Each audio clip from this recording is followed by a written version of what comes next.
Please bow your heads. Lord, thank you for this beautiful day and the sunshine. Lord, we just ask that you give us your wisdom, your discernment, and your humility as we continue to work through these important issues. For it's your most holy name we make our prayers. Amen. Amen. All right. We've got a quorum present. I'm sure some more people will show up as well, but we'll go ahead and get started. The first one we have is House Bill 111 from Representative Hung, one of the governor's floor leaders. If you want to come up here and present the bill.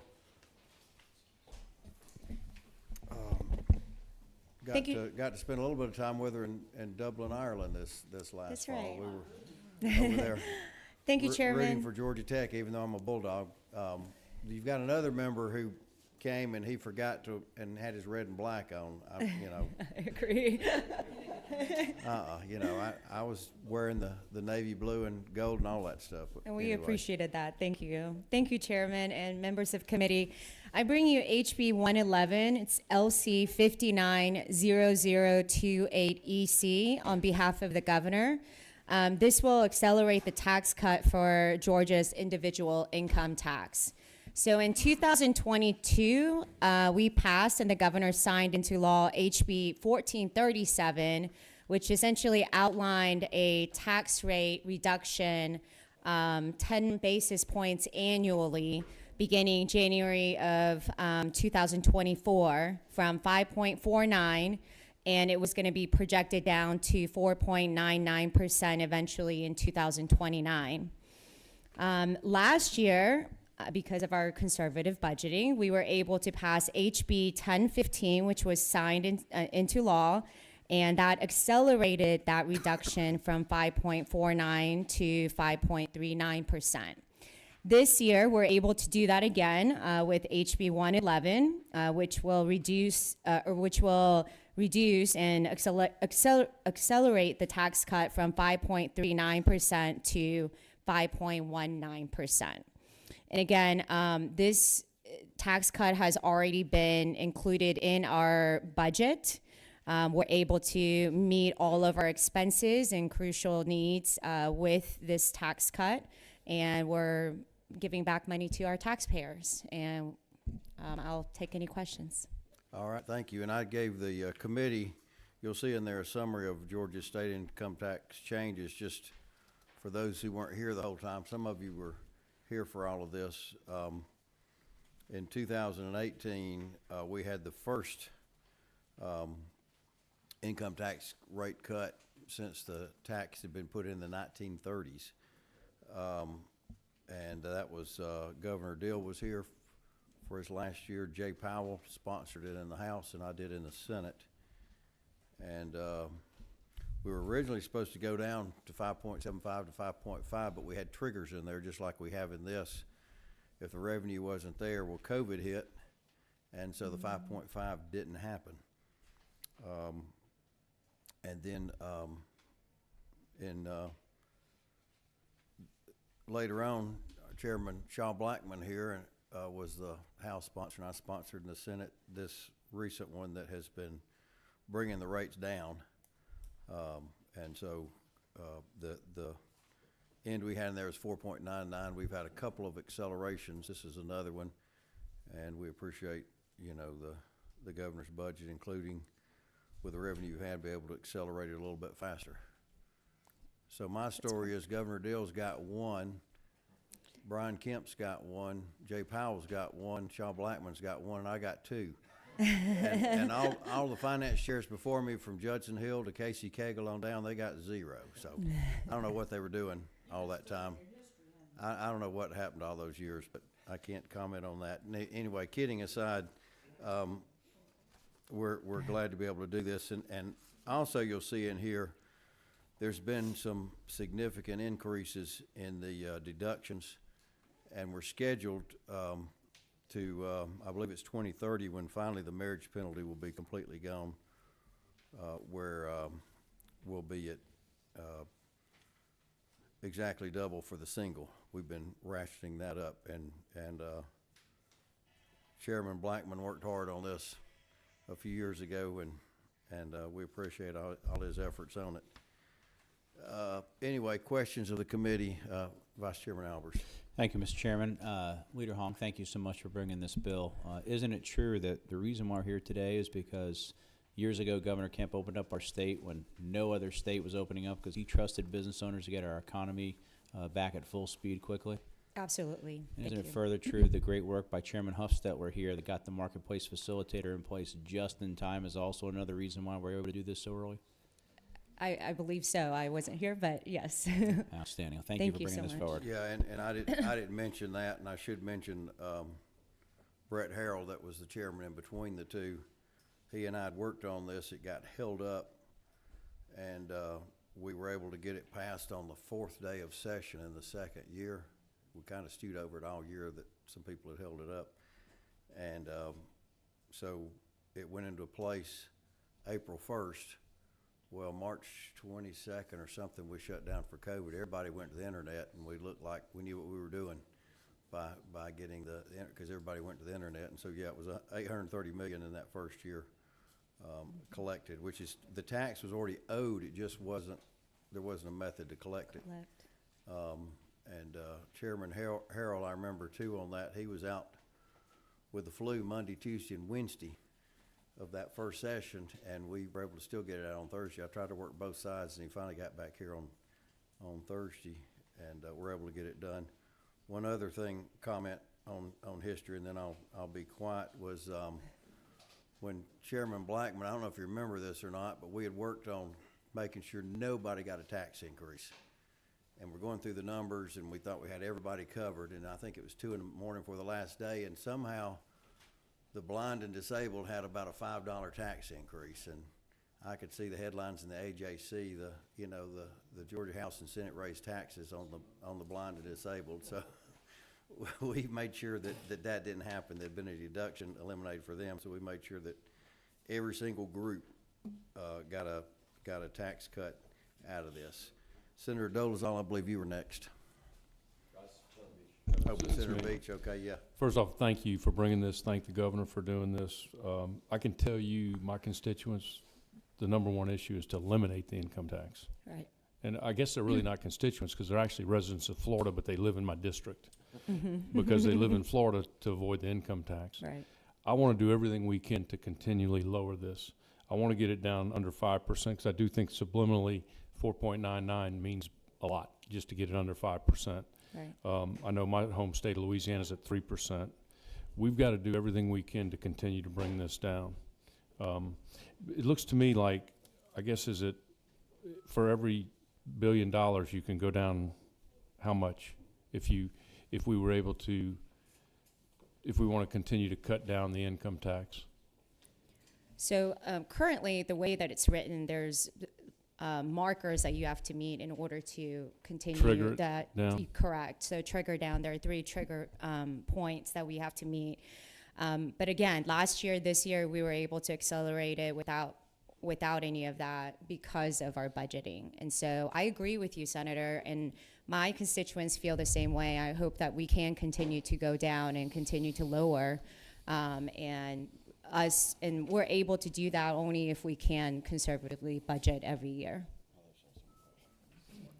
And Chairman Blackman reminded me, we actually, this document's a little bit old. We actually have eliminated the marriage penalty. We went back on a follow-up bill and eliminated that in the last year or two as well. Senator Orrock, I think you were next. Thank you, Mr. Chair. Thanks to the author for presenting, and I do have a question. We hear so much about everybody wants their taxes cut, everybody wants no income tax, but could we put that up alongside the waiting list that we have? I know that families with disabled children that are waiting for waivers for coverage, and the list remains in the 7,000 range of those waiting on waiting list for some basic services that their children need. And if we could, I'd love to see a similar chart that points out all those places that are really crying out for funding. And that's a concern that I have when we continue to cut our tax revenues. Thank you for voicing your concern. Obviously, that's above my pay grade as far as appropriation goes, but there are, this is a bill that will help all Georgians to be able to get money back. And so what they can, and they're able to do different things with that money instead of us as government saying, hey, we can use your money better. And so I think this is one good way for us to give money back to our taxpayers so that they can spend it the way that they need it for the things that they need. And I think we've had a multi-pronged approach to this because we have increased the teacher pay to where it's the highest in the southeast from Texas to Virginia. We've, the rainy day fund that at one time during the Great Recession had been down to a day is now in the range that they recommend, 3 to 6 months revenue on hand for a business, an individual, a government, and we're certainly in that range now. And we've also been able to put some tax cuts in. So I don't think it's just been tax cuts. I think it's been a very thoughtful, broad approach to it. Senator Estevez. Thank you, Mr. Chairman. Thank you for presenting this bill and for bringing us this information. I'm curious, what is the average savings that a taxpayer will see, particularly those making $100,000 per household or lower? You're asking me to do some math. I do have our policy analyst that may be able to better answer that, Chairman. If I can have Calvin Sorby help me possibly with those specific questions. Sure, and I can tell you too on the chart I gave out to the committee of a 50,000 income in 2018, a married family was about 5,100. That's going to be down to about 4,100 next year and under 4,000 in 2030. With the way we're going, actually, we've accelerated even more than that. So these numbers are a little bit old, but basically, you're talking about a family going from over 5,000 to under 4,000. So it's not. This isn't like a $20 tax cut or something, as well. But sure, let me turn your mic on here. Identify yourself for the public. Calvin Sorby, policy advisor for the governor.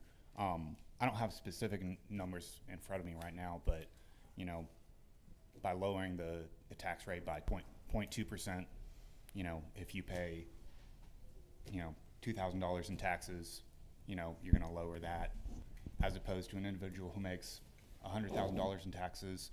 They pay a larger share of taxes, so their tax burden will be reduced at a higher percentage. But, that individual making $50,000 will,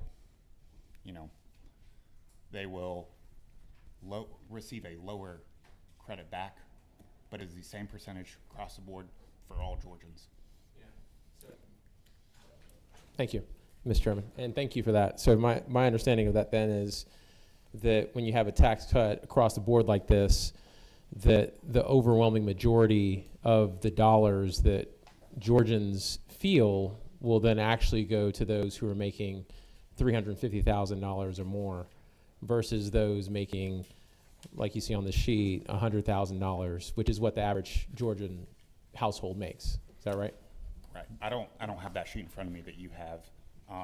So I'll just say that, those individuals making $350,000 a year are paying, 4 or 5 times, 10 times the amount of tax as an individual with 50,000. So with this tax rate, and with 1437, the original bill, that wiped a number of individuals off of the tax rolls to begin with.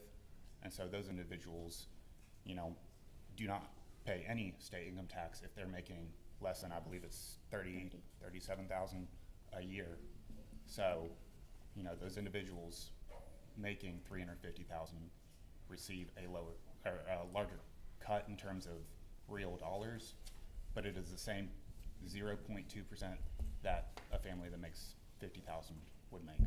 And we had originally in this, we front loaded more than doubling the standard deduction and increasing the child deduction. That's why the people at that lower income range ended up not paying any taxes at all. So we raised the floor on that. Let me let Chairman Blackman, if you want to say a couple of words since you're here. I know you worked on this a lot. Can he swap places with you there?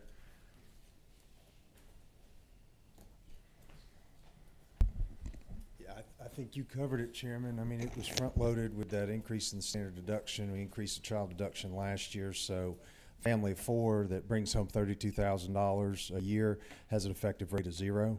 So you pay 0 tax on the first $32,000 of state income.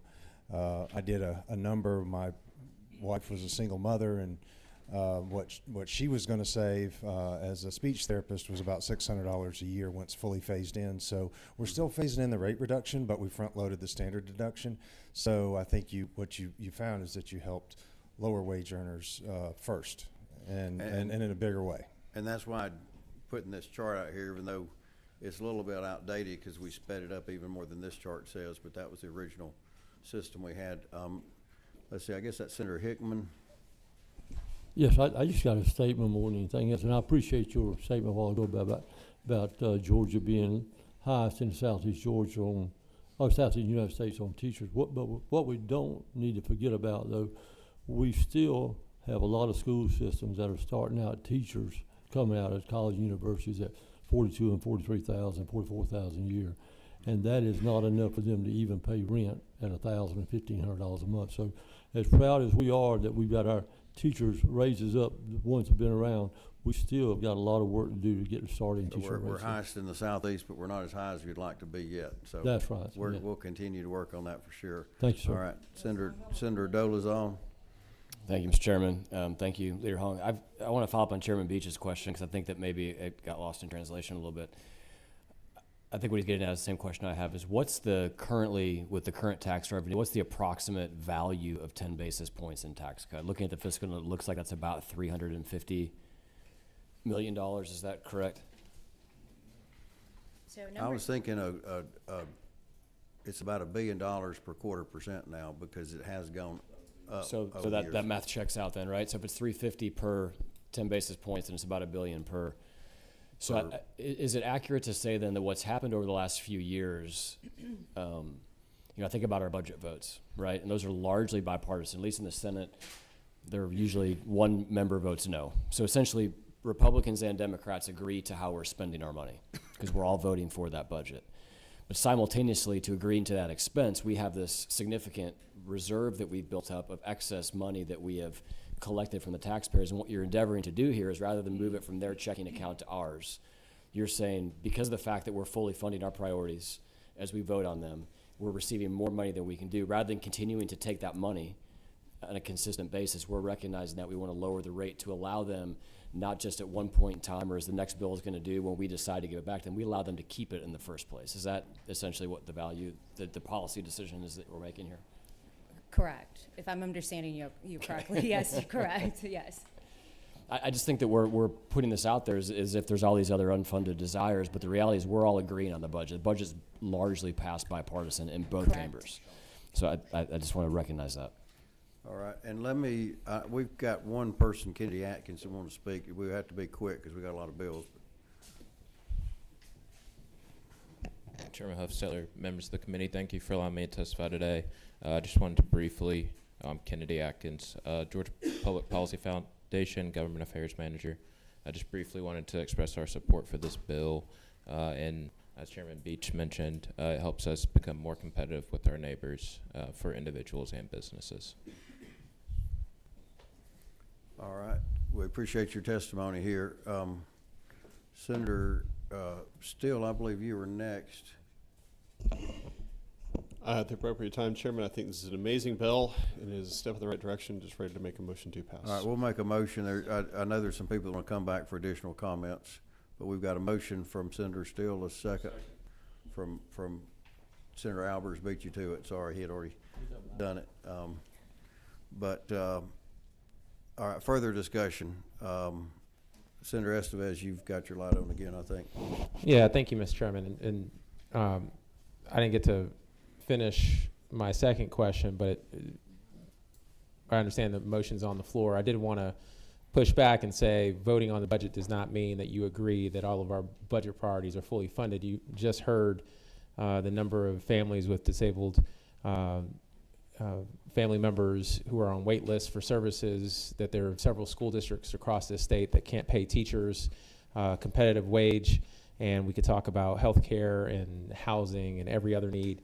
So just because you vote for a budget doesn't mean that you agree that our priorities are fully funded, and that's why you have a lot of these people in the room advocating for a piece of that pie. So I want to make sure to push back on that, and also say that we need to be careful with what we do with our state income tax, because it's one of the reasons we have a very strong credit rating is the diversity in the revenue that we bring in to the state from property taxes, from state income tax and everything else.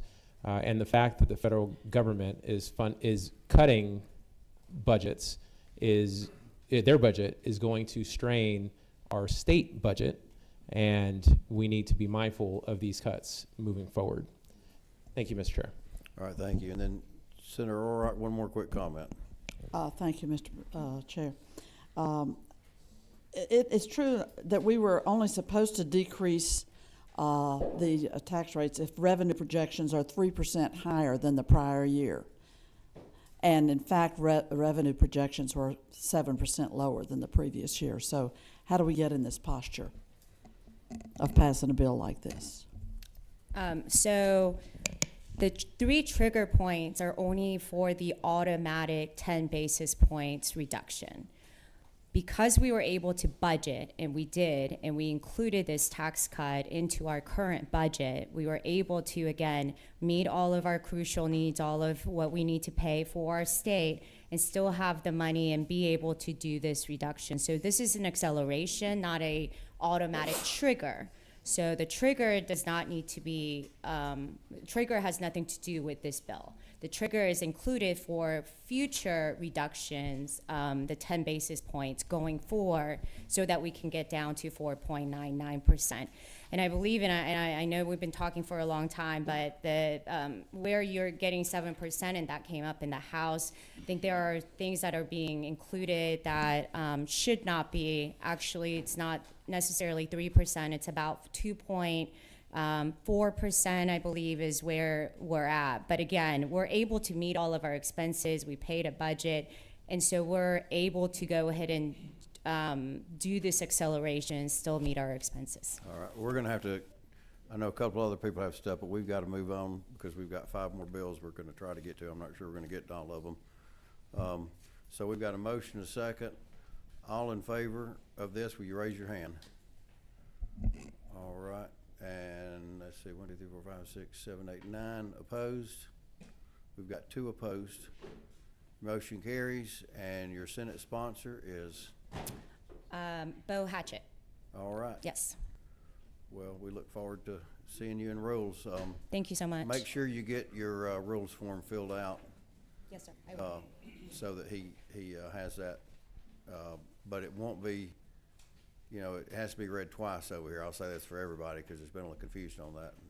Those are not my rules. Those are the rules of the Senate, but it has to be read twice over here. So it won't be eligible for the next day. It'll be the following legislative day that I think it could be eligible. Thank you, Chairman. Thank you. All right, thanks. All right, Representative McDonald, we've got you next. His season tickets are a couple of rows from me at Georgia, but like I said, I did wear my Navy and supporting tech over there, and he's the only guy that showed up there in red and black in Dublin, Ireland. I don't know. Well, I also carried my flag and went down to game day and was on the game day flying the Georgia flag in the background. So I was most hated person in Dublin because of we beat the brakes off FSU and then of course what we do to Tech every year. 2 in a row there, didn't they? Yeah. Yes, sir. All right. I'd like to put a real point of personal privilege, Mr. Chairman, if you like. I gave my son an option. He could go to the beach or come to Senate Finance, and it's my son Ridley from the Citadel, and so he chose Senate Finance instead of going to the beach. So I'd like to welcome him. So, no, and Mr. Chairman, I came prepared. When I was here last time, Chairman Tiller was doing napkin math on me, so I brought my napkins this time, so I'm at a little better advantage if in napkin math went on. All right. All right, Mr. Chairman, ladies and gentlemen, I've got House Bill 112. It's a one-time tax credit for those hardworking Georgians that pay their taxes in the 2023-2024 tax season. It is, again, it's a one-time. That's very important to know, and it's for those Georgians that your tax liability is for joint filers. It'll be $500. For head of households, it'll be $375, and for individual filers, it will be $250. Again, it is about a $1.1 billion tax in our budget that we will be giving back once this bill is signed.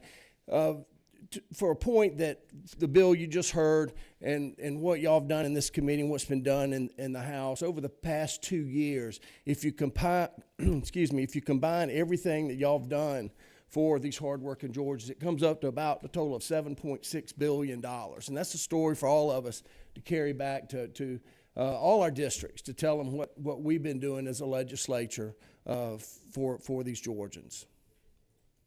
All right, we appreciate that. Senator Beach, or Yeah, thank you, Leader McDonald, for bringing this, and I support this bill. Anytime we can give money back to the taxpayers, that's a great thing. But you just said something about $7.6 billion. If we'd have taken half of that, we'd be at 4% or below on income tax if we'd have taken half of that $7.6 billion and applied it to the income tax. Now, I'm all for giving money back, but as I said earlier, a person making $32,000 pays no income tax. They're going to get a $500 check. The person that pays $50,000 in taxes is going to get a $500 check. So I'm not against this. I'm for it. I'm going to support it. I'll make the motion to approve it. But I do think I'm just really big on eliminating the income tax, or at least decreasing it as much as we can. And I think we're better off spending $1.1 billion on a permanent reduction than a one-time $500 check. That's just my opinion. now you do have to pay the taxes to get it back. So if you're $32,000, you're not paying any taxes. Okay. Well, I didn't know that, but Yeah. if a guy that pays $500 in taxes is going to get a $500 check, just as somebody that pays $50,000, correct? All right, well, we got to So- move fast here. I think we've done a lot of tax policy discussion on the last bill. Senator Dolezal, I believe you were next. I was just going to reiterate, maybe let you opine on that. I am curious. There's two policy decisions that we're making here that I find interesting. One is the lowering of the rate versus, I say versus, alongside of this equal credit. And I'm curious what the thinking was there and why we don't take this $1 billion and move faster to 5.09 or 4.9. I think it's just a policy question. I'm curious your take on that. And then secondly, I'm very curious on the notion that Chairman Beach was just getting to, that whether if you paid $500 or $50,000 in income tax, we're giving you an equal amount of money back. So we're taxing here unevenly, and then we're doing the refund evenly. Those are just, I guess, two policy questions that I'm welcome for you to opine on. Right? I would just say those are questions in my head. I'm with Chairman Beach anytime, and probably you as well. Anytime I have a chance to vote for any tax reduction, I will do it. I just wonder, as we're moving forward, is this something that you envision us doing again next year, or is this something that if we do have additional money next year, you would see us moving more towards a rate decrease? Well, I think it's got to hit these marks. I mean, clearly, the bill you just heard before, if you're not hitting these marks, you're not, we can't be reckless spending. We got to keep our AAA bond ratings that we're so proudly and we boast about, around Georgia. Something that I want to go back to Chairman Beach, in that $7.6 billion is also included, what we've done with the gas tax. When we didn't, I mean, that was in emergency times. Some of the people driving through to Florida, to Carolinas, wherever, they benefit from it, but hardworking Georgians every day trying to get back and forth to work, they benefited from it too. We all want to get there. That was something big last year. You want to get to that 4.9, and hopefully we can get there. I mean, I know you would like to get rid of it all. That's something, a decision of whoever's our leaders are at the time and in the future to make. All right, Senator Steele. Thank you, Chairman. Leader? Yes, sir. Good to see you. I'm looking at the Senate Office Policy and Legislative Analysis. Do you have that document in front of you? No, sir. Okay. Chairman Dolezal's got his. I'm trying to decipher. Those napkins might help. I'm not entirely sure, but if we look at lines 38 and 39, as that lines up to page 1 of the analysis where we talk about taxable non-resident, part-year resident. Oh, slow down 1 second. I didn't have my bill Sorry. out. No worries. We get there. It's just digging into tax code a little bit, sorry. Okay. So lines 38 and 39 of the bill. And then we're looking at amount prorated based on the ratio of their Georgia taxable income. I guess what I'm wondering is, does this leave open to interpretation that part-year residents or taxable non-residents could receive an amount, if they're paying a significant amount of taxable income, are they facing an opportunity to receive greater than the tax credit amount for full-time year-round residents? I'm trying to figure that out. Give me a second.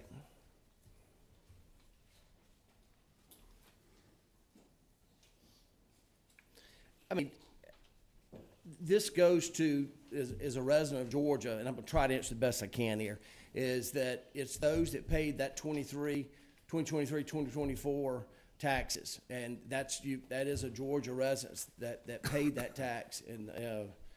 And so I don't know, as far as just getting this document right now.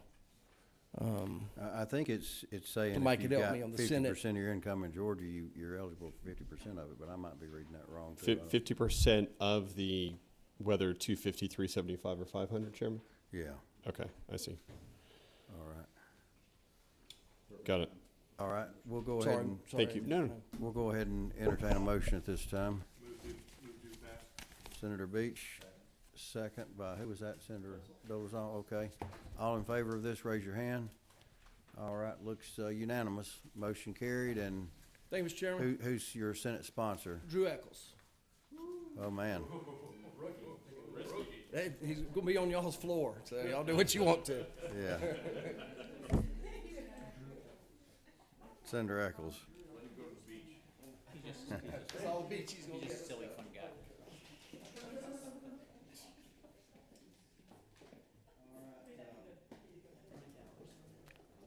Is Representative Franklin here? Yes, sir. You can come on up. I almost didn't do this because the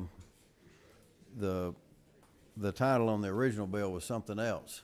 That's right, yeah. And so I looked at that bill and I said, that's not something, but actually this is part of the IRC, isn't it? That's right, it got swapped around a little bit. But first of all, I just want to thank you for hearing this bill. I know that this week is super important to get everything done and passed through, so I appreciate you taking time to put this on the agenda. So this is House Bill 165, LC 501165S, and that supplement is why that title has changed. We've changed the whole bill basically, but basically what this does, it extends the net casualty loss deduction to non-itemizers who would like to take this deduction on their standard returns. So for their casualty losses during Hurricane Helene, was the attempt for this, was that these guys could put that on the standard instead of not being able to account for that.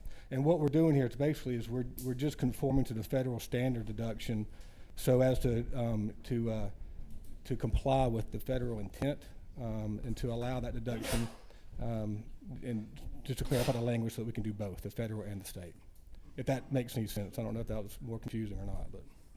Yeah, so this is, I believe it's about $500 That can be. Trues us up with a federal. That's right. What they're doing. That's right.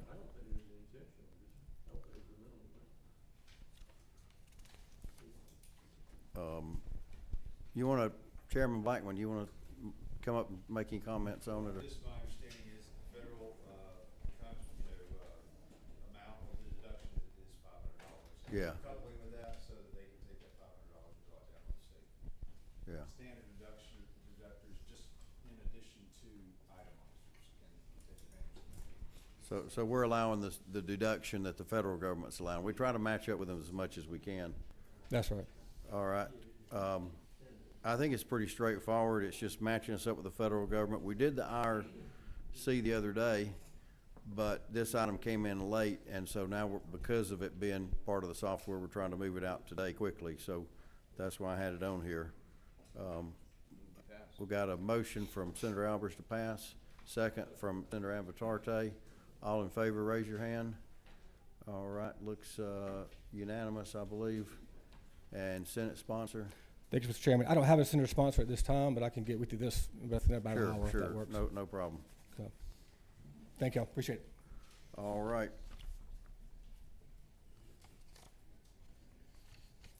All right, we'll move on. See what we had next here. Yeah, we'll do, I don't know if, is Representative Sands here? Yes. He is here now? Okay, come on up. I didn't see you earlier, so I wasn't sure. I appreciate it, Mr. Chairman and members of committee. I have House Bill 226. Would you like me to read the LC number? You said 226. Sorry, yeah, 266. 266, yeah. Yeah, so since you don't have the right bill number, you probably better read the LC number too. Well, yeah, let's, LC 501209S is the current form of the bill. All right, well, actually, there's been a sub on that. That's not the right LC. It's not the right LC. There's been a sub on it because what's happened is that we had passed out Senator Dolezal's bill, and which actually is a little bit stronger method. So we'll pass his out, and you'll get credit for it. How's that? Hey, I don't mind getting credit for other people's work. That's why I joined this industry. So anyway, give Senator Dolezal the floor just to refresh everybody. We have passed this out. Yeah, this allows all military retirement income to be free of the state income tax. Currently, we have some escalators therein. We're one of just a few handful of states, I believe there's 8, if I recall correctly, that apply any income tax to military retirement income. And this would reduce that across the board for all military retirement income to 0%. And we did have a fiscal note in there, same as before. So we've gone through this bill. I don't know that we need to go through it again necessarily. Are we voting on LC 501224S? Yes. Which is essentially Senate Bill 31 as we passed it out of the chamber. Correct. Correct. All right. We'll entertain a motion Move this to time. pass. You have a question, or? Okay, we've got a motion. Do pass. Let me get a second to that, and we'll have some discussion. Second, Senator Hickman. Okay, go ahead.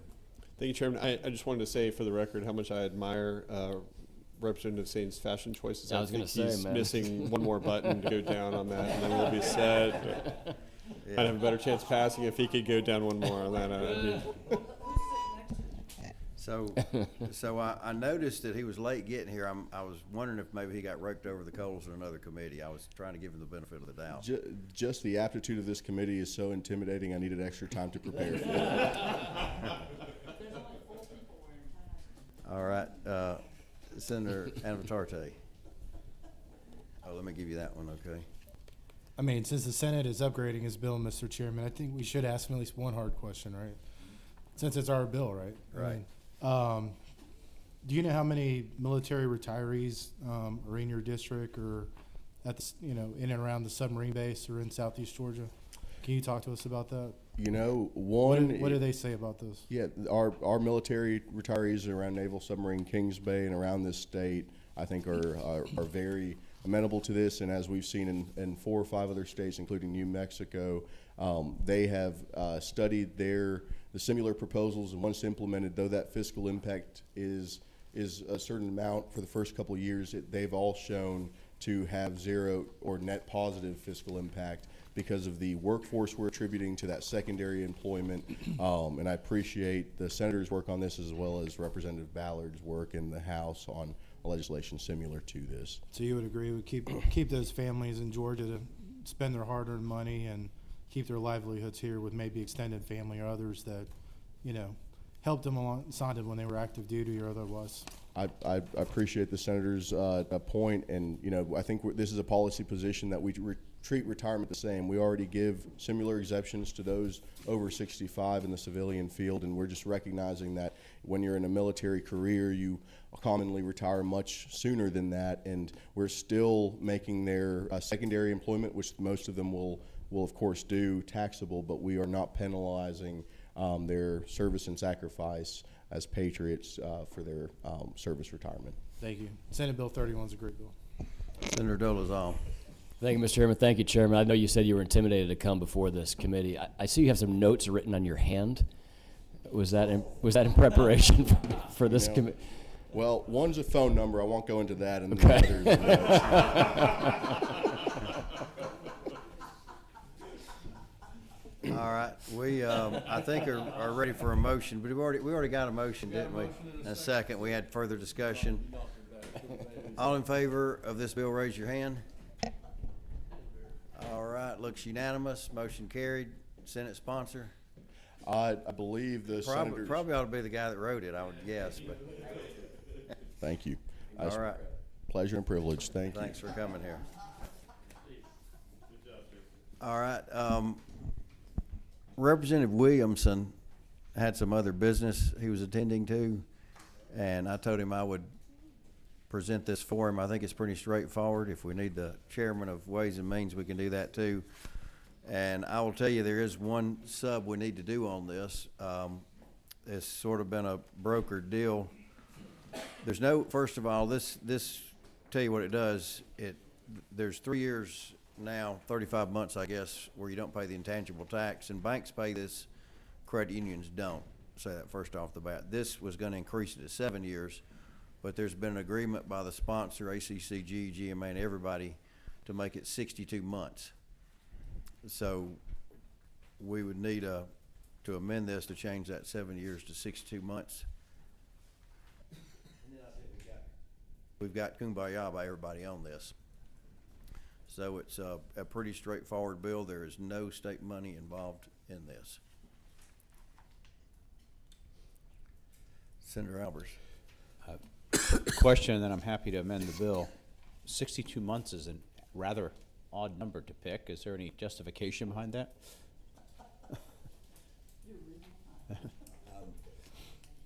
It's more than five years, I guess. Senator Estevez, you gotta. Yeah, Mr. Chairman, I'm actually a regulatory lawyer in the financial services space, and it has to deal with Reg Z and what it requires banks for consumer protection purposes.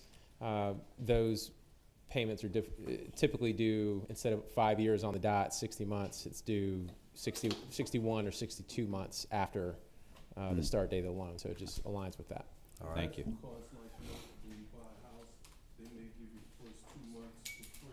You think that's what it is? Well, and I know some people do like balloon notes and then redo them to get around it, but I think this is a reasonable measure. No fiscal costs to the state and everybody, the banks, the credit unions, ACC, GMA, we've all worked this out. As y'all know, we try to do these before the meetings.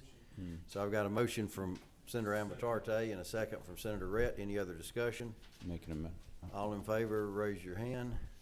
Wait, you want an amendment first? Oh, yeah, and then we do, yeah, we shouldn't have done that. All right. Let's rescind that, Might I amend the bill, Mr. Chairman? certainly. All right, how about on lines 13 and Hang on again? just a on second, let me make sure we do this right.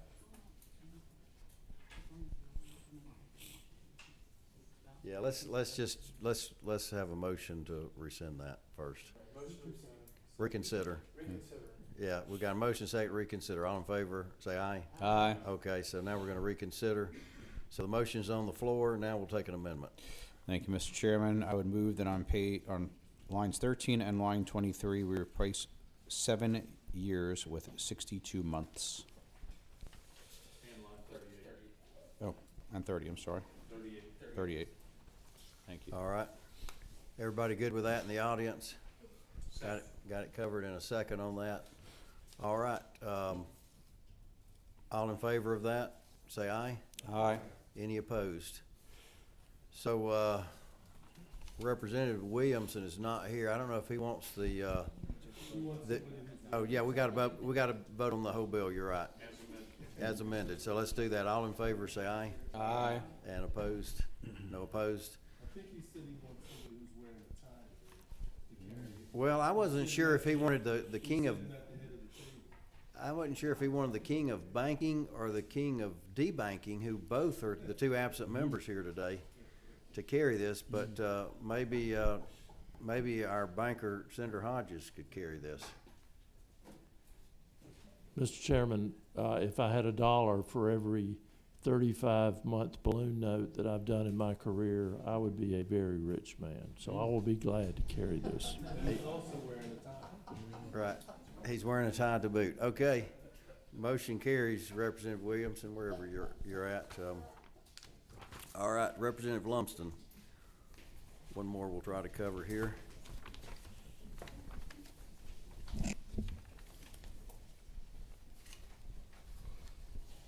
Mr. Chairman, members of the committee, appreciate you listening to me. I have a House Bill 511. This is LC number 501210S. This is a piece of model legislation that comes from the National Council of Insurance Legislators. Ah. Okay. Okay, yeah, I get it, all right. You might have left that part out, but go ahead. In light of the recent devastating storms impacting our state, this is a small measure that will provide an opportunity for our citizens to better prepare to recover from future catastrophic events. I would note that several of our other surrounding states, Mississippi, Alabama, Tennessee, South Carolina, they've already passed this legislation, and several other states are considering it. This bill provides a way of reducing one's taxable income by way of a catastrophic savings account, which can be used when a declared catastrophic event occurs. It works similar to a health savings account, if you're familiar with how they operate. The savings account may be a regular savings account or a money market account, but it must be designated as a catastrophic savings account. You must have the corresponding funds in the account to receive the reduction and must show money spent are for qualified catastrophic expenses. Now, this only applies to individual taxpayers who own their own home. The home must be a residential property and be their primary residence. And again, it only applies to declared catastrophic events when as declared by the governor. That's the essence of the bill. If you read through it, you will see some specifics as to the mechanics of it, how some of it works, but that is the bill. All right, and give me the dollar amounts in the bill. on Say this. again? Weren't there some dollar amounts listed in here? Well, the amounts that it refers to are the things that are of deduction, such as you can use it to offset your deductible. One of the, if a person has insurance on the property and they have a deductible of $1,000 or less, then they can reduce their taxable income by up to $2,000. If their deductible is more than $1,000, then they may reduce the taxable income by less than twice their deductible amount, not to exceed $25,000.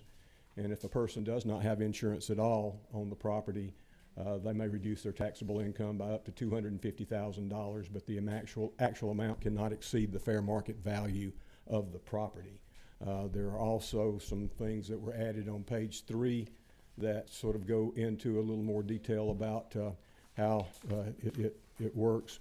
But the last page, of course, goes into the department, talking about the Revenue Department. They oversee some of the regulations as it applies. So you're an insurance agent, or your wife is, or both of you, I forget how that is. I'm licensed. You're licensed as well too, so looks like you're rewarding the people who don't get insurance in this bill. I was just. Well, you can look at it that way, or you can look at it from the standpoint that if some people take the action of actually providing a savings account, they're being proactive in trying to prepare for the future as opposed to letting the government take care of them.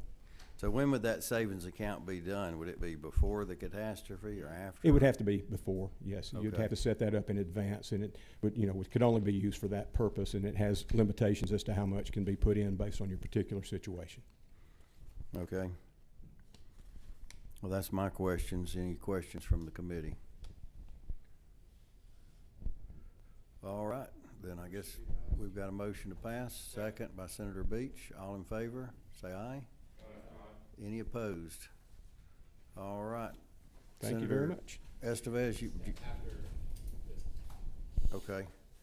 That was our last bill, so go ahead quickly, because we're. Insurance Chairman Oh, yeah, Larry Walker. Larry Walker's gonna carry it for him, okay? All right. Thank you. I appreciate it very much. Thanks. Hey, Mr. Chair, had a question about HB 111. Thank you. I had an amendment that I had presented to your office, I believe. Yeah, with the earned income tax credit that would Right, and I help think that was low about income. a $750 million fiscal impact, if that's similar to the bill that somebody else had done, so I didn't put it on here today for that, but. Okay. Looking at the fiscal impact, we can look at some other vehicles, but, I did get that today, but with the fiscal impact, we didn't amend the bill that way. I would appreciate a conversation of that, about that in the future, Mr. Chairman. All I right. think that $750 million is higher than I had seen it, but we'd love to talk to Okay. you more about that. We had another bill that kind of did that same thing, and it came in at $750 million, and I spoke with the sponsor of that bill about the cost in the past. Okay. But if I'm wrong, you know, I'll certainly look into that and see. All right. We're done all our bills, meeting's adjourned.